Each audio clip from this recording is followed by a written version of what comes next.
Yo! Magandang araw, magandang gabi mga kalingap.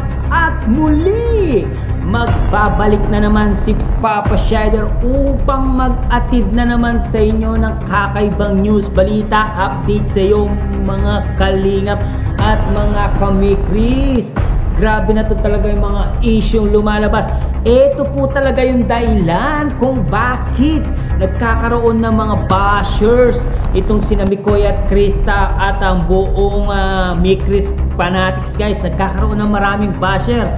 Ito po, guys, yung mga fake na reactor, guys, na gumagawa ng kwento, guys, sa kanilang mga vlog, katulad ng binablog nitong Kabayan TV na to, na mabubuwag daw ang Mikris doon sa sinabi niya, guys.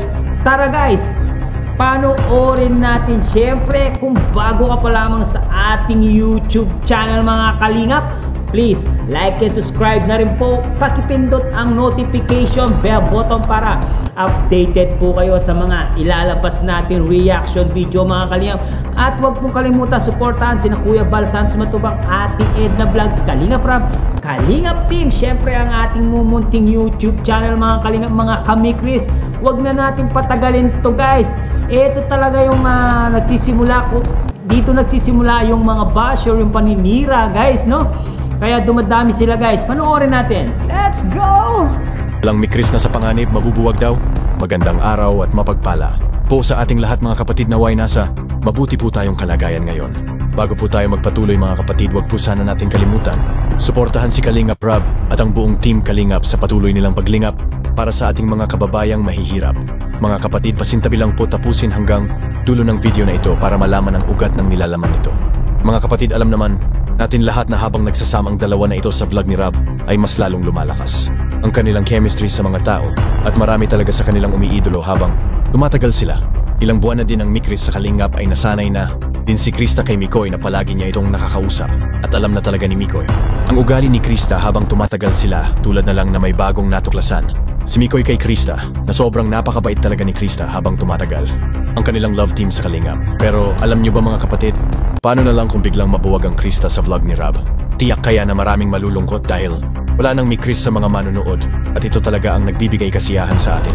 Marami kasi ngayon na nagsisilabasan ng mga balibalita na mabubuwag daw umano ang Mikris sa Kalingap dahil ba ito sa mga pangbabash sa kanila o sa kadahilanan na masyado pangbata si Krista para patulan. Si Mikoy Will, ang mga netizen lang naman ang makakapagdesisyon yan kung gustuhin nila na wag patulan si Mikoy bilang kanyang kasintahan, dahil ang priority lang talaga ng mga netizen para kay Krista yung makapagtapos ang dalaga sa kanyang pag-aaral sa kolehiyo.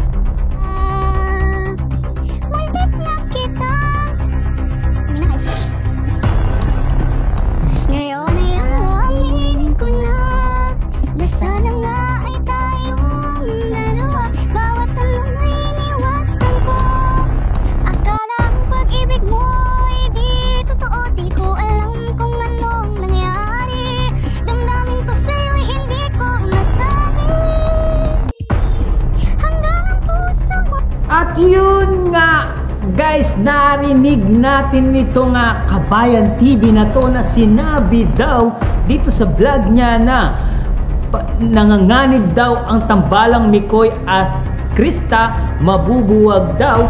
Wala naman sinabi si Kalingap Rab na mabubuwag itong tambalang Mikoy at Krista. Pero sila, guys, tignan nyo, ito yung vlog nila, guys, na para lang makakuha ng maraming views, gagawa po sila ng mga fake news, no? Para po maraming sabihin yung mga manonood natin na sumusuporta sa Mikris. Yan, gagawa po sila ng mga iba't ibang mga senaryo na kahit hindi po totoo. Sasabihin nila dito sa mga vlogs nila, yung hindi po legit na reactor ng Kalingap. Yung mga ano lang, kumukuha lang po sila ng kanya-kanyang mga video nila, gumagawa po sila ng mga kwento para po magka-views po ng marami. Kahit po nasisira na po yung community ng Krista at Mikoy, nasisira na po yung I Love Mikris Tandem. Tignan nyo po yung kanyang caption, guys. Nanganganib ang Mikris Tandem, di ba? Mabubuhag daw Pero wala naman sinabi si Kalinga Prab na mabubuwag po. Kaya nga po dumadami po ang mga basher dahil din po sa mga fake news na lumalabas po. Di ba po?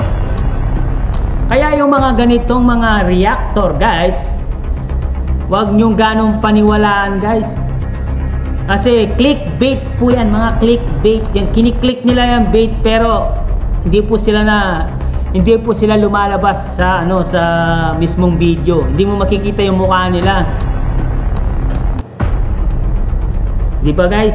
Kaya hanggang dito na lang muna guys, no? Huwag kayong maniwala sa sabi-sabi ng mga iba-ibang mga reactor na hindi naman legit na reactor ng Kalingap, no? Huwag po kayong maniwala. Hanggang dito na lang mga Kalingap. Maraming salamat sa pag-stay at pagtiwala kay Papa Shider TV guys. At kung bago ka pa lamang sa ating YouTube channel, please like and subscribe. Pag-ipindot ang notification bell button para updated kayo sa mga ilalabas natin reaction video mga Kalingap.